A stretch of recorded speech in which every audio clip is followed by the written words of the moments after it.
Νιώθεις κι εσύ πως η κοιλιά σου μεγάλωσε ενώ δεν άλλαξες αυτά που τρως? Στην περίοδο της προεμεινόπαυσης και της εμεινόπαυσης αλλάζουν πολλά στο σώμα. Ένα από αυτά είναι και η μείωση της παραγωγής των ιστρογόνων και αυτό αποθηκεύει περισσότερο λίπος στην περιοχή της κοιλιάς.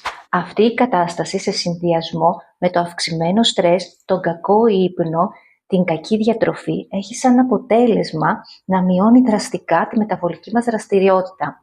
Μπορεί να αλλάξει αυτό? Μία διατροφή στοχευμένη στη μείωση της φλεγμονής με ω3, ω6 λιπαρά, πολύ καλή πρωτεΐνη και πλούσια σε αντιοξυδοτικά μπορούν να επαναπρογραμματίσουν το μεταβολισμό μας, να καίει καλύτερα και φυσικά να μειώσει το ενδοσπλαχνικό λίπος. Είμαι η Ευθαλία, ολιστική διαιτολόγος και βοηθάω γυναίκες να επαναπρογραμματίσουν το μεταβολισμό τους.